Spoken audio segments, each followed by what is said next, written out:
গৃহবধূ থেকে প্রধানমন্ত্রী, খালেদা জিয়ার জীবন অবসান ও বাংলাদেশের এক যুগের সমাপ্তি।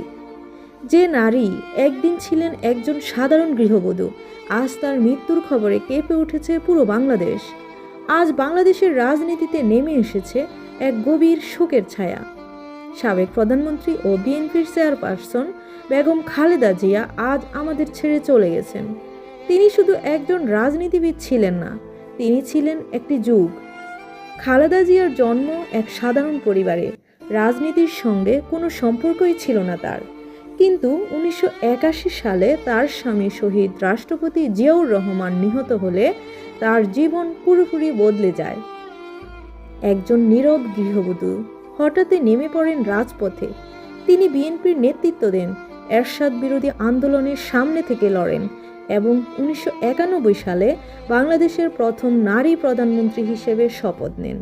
সেখান থেকেই শুরু হয় এক নারীর ইতিহাস গড়ার যাত্রা। তিনি 3 বার প্রধানমন্ত্রী ছিলেন। তার শাসনামলে সংসদীয় গণতন্ত্র পুনরুদ্ধার হয়, শিক্ষা ও প্রশাসনে বড় ধরনের সংস্কার হয়, আন্তর্জাতিক অঙ্গনে বাংলাদেশের পরিচিতি বাড়ে। তার ও শেখ হাসিনার রাজনৈতিক দ্বন্দ্ব বাংলাদেশের রাজনীতিতে পরিচিত হয় ব্যাটল অব বেগমস নামে। এই দ্বন্দ্ব বদলে দিয়েছে দেশের পুরো রাজনৈতিক ইতিহাস।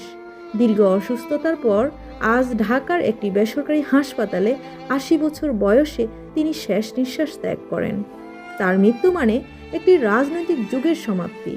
একজন সাধারণ গৃহবধূ কিভাবে হয়ে উঠলেন একটি দেশের সবচেয়ে শক্তিশালী নারী। আজ তিনি নেই, কিন্তু তার ইতিহাস থেকে যাবে চিরদিন।